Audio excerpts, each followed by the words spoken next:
Tash. It's hot. Today the cake is going to be a vanilla butter cake on the base, and the top tier is going to be a lemon and almond cake. Do you need help with that, Tash? No, I'm just marking it. We are going all out to impress the judges. We've got both of our cakes made, which is great. We've also made a berry mousse and the chocolate ganache. And there was 1 kilo in there. We still have to make the decorations though. Ta-da! Look, Georgie. Beautiful. That looks fantastic. Next, I just need to push a smooth, even layer of fondant on the top. Ooh, wait, how short are you going? Don't worry, the dowels will cover it up. Is that okay, Tash? Yeah. All of a sudden she just sort of goes, oh no, it's fine. And then it's like, it's not fine. It's missing a chunk there. Yeah, it is actually. No, don't worry about it. Seriously, yes, we've got so much to do. We have 1 hour. I know, but because there's cracks and stuff. Cake's not perfect at this point. I can see cracks in the fondant, but we need that full hour to put the cake together and pipe on all the fine details that are going on both tiers. What's happening to it? It's getting worse. Don't worry. There's no time to fix it now.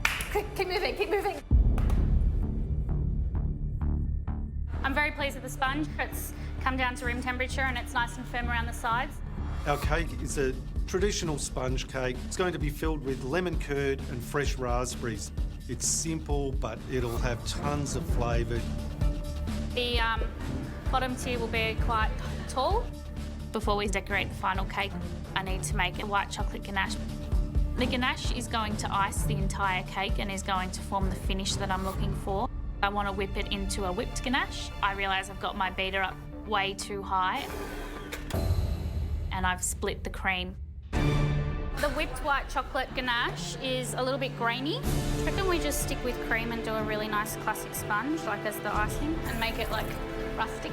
Oh, what cream it is. It does concern me now that we don't have the ganache. She wants to use a cream to cover it rather than an icing. Eddie and Margaret, I'm just worried that they're going to expect an iced cake.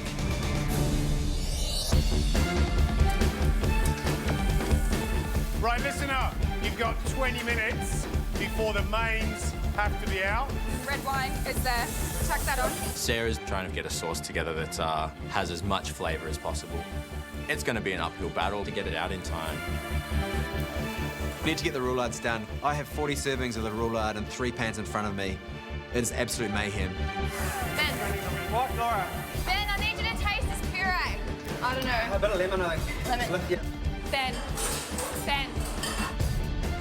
What kind of green element can we have? There's spinach. Let's have a quick look. I'm getting sidetracked by the others. Okay, we'll use, why don't you just some parsley? Just pick the parsley, I reckon. And then I've taken my eyes off the roulades, just for a minute. Ben. Ben. Chicken. The worst thing possible has happened. I've burnt some of them. Why are these so hot? This is a big mistake, really big mistake. This is such a shame. Yeah. They were so beautiful before you roasted them. There's nothing I can do about the burnt roulade. I've just got to finish cooking them all and trim off the burnt bits. This could be the time the wheels fall off. It's time to show some leadership. We need to finish off this puree. Let's get it going. Amy, can you help Laura with pumpkin, please? We're not going to get a puree out, guys, at this rate. That's fine, thank you. We don't even have room for the plates. Clear this. We need to clear this off. Out of here. All of this stuff here has to go. I'm just trying to get the team going. Okay, get a molly. Put the potatoes through that. What, the potato? Should I cube them and fry them so they're crispy? Fine. Yeah. We'll cube them and fry them. Everyone happy? Yeah. Okay, good. Yeah, we just got to seal it as a whole. We don't have time. The stress is starting to rise. I feel like everything's a little bit lost now. Everyone's just gone into that shock mode. Around as the point, I've basically had enough. Just trim it, do it as one, and then slice it, and we'll serve 1 slice per plate and 1 piece of cheek, yeah? I'm going to step up and I'm going to start giving direction and make sure that we get something on the plate. Tracy is really good with cooking beef, so I put her on the fillet. Sarah's on the carrots and the sauce. How are the carrots being cooked? Olive oil, salt, pepper. Decide to scrap the potato, make the parsnip, the chip on the plate, Trace, Yep. we need to get those on, love. Yeah, yep. and it's all systems go. Right, this is what I call crazy cooking, but listen, you got 5 minutes before your main courses have to be out, yeah? Come on, let's go. I don't know how we're going to get this out on time. Okay, we need to get everything in order of what we're going to put on. We decided to set up a production line, so that's what we do. Okay, get the puree, get everything we need. Beetroot. Chips are done. Chips last. Guys, just push to get these out. 40 chips. Gotta go on last, okay? Sauce in last. I think we need more than that. Blue team, what's going on? Everything you need. Whatever you need, start firing out the plates. Byron, start plating. What do you want me to do?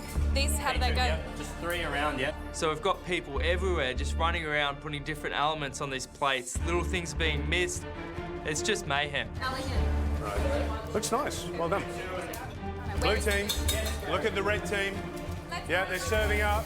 Yeah, red team starts delivering dishes to the floor, and we're nowhere near. We got to run, guys. We've got to get it out. How is it, Trace? It's perfect. It's Beautiful. it's just bleeding a lot because it hasn't rested That's properly. right. It's going to have to go. There's quite a thin sauce on there, and I know that it's missing a few elements that would really tie this dish together. Become the 2 teams, Sam.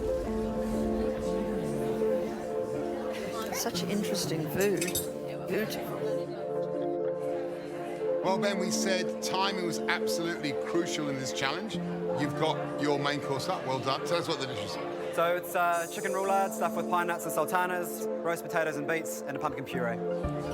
Happy? Yeah, I'm happy, actually. Good. Well, Look who's here. Sorry to make you wait there. I hope it's worth the wait. Enjoy. Lovely, thank you very much. Byron, we know that you're a man down because you lost Brent. Better late than never. What have you cooked?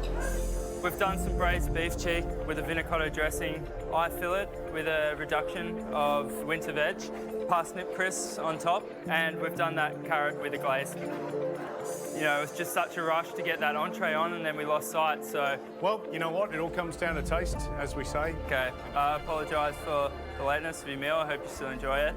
I hope you have a great day. Sorry. Good on you, Byron. Well done, Ben. Off Thank you. George, that chicken roulade looks beautiful. Colour on the outside is amazingly golden. Gravy looks great.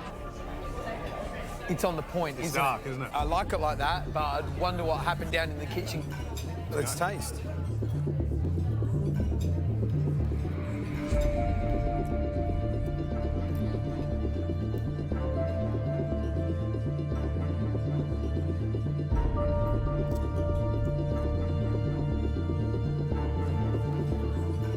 I think that's utterly delicious. The chicken gravy is full of flavour, it's delicious.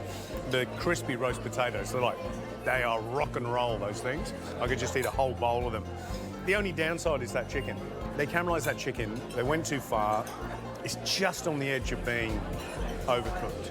I agree with you that the chicken maybe could be a little bit more succulent, but because of that stuffing of currants and pine nuts, it gives you a sensation of moistness when you eat it. Yeah. The sweetness of those currants with the sweetness of the pumpkin puree is beautiful. Crunchy roast potatoes will always get the seal of approval. Absolutely. Cracking dish.